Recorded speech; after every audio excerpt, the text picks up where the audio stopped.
In this session, we're going to learn about how to use the group by statement in MS Access SQL queries.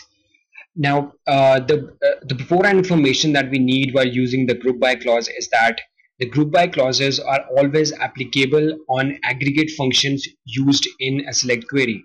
And what I mean by an aggregate function is that these are those functions which help to assimilate or aggregate a group of data in a table.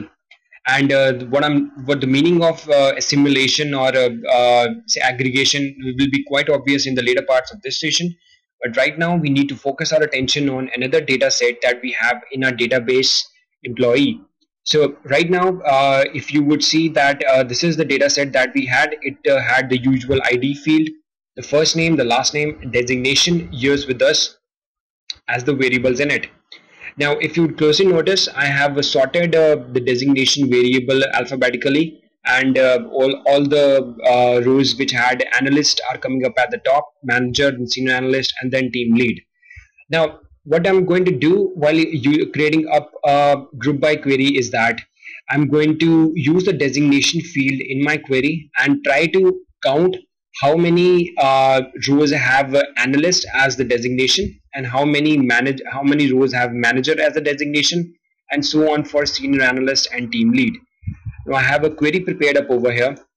It simply selects certain variables which I'm going to discuss from the table, and I'm going to group them by designation.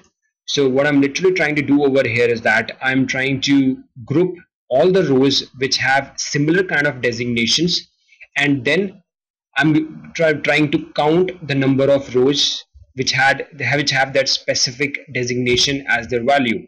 And also I'm looking for the same variable to be presented alongside it also. So this is the way you write it. You're going to write the variable's name on which you want to apply group by. You're going to put the variable's name inside the count function as, and you're going to give it a new name as we discussed in our previous sessions while creating up a new variable in the select statement. And obviously use the same variable in the group by clause also. So let's run this thing and see what are the results. So there you go. It tells me that there are three analysts. There are three rows which have analyst as their designation, three for manager, three for senior analyst, and one for team lead. So let's manually check the results. So there you go. We are head on with the results, and we exactly that is the answer. So it has three rows which had analyst as a designation, three rows which had manager as a designation, and so on for senior analyst and team lead. So we're going to move on to the SQL view on this. And as you would see, this is the way we have accomplished grouping by all the variables, basic the designation. So this marks the end of our first session on using group by in SQL queries. Hope you enjoyed it. Stay tuned for the next session.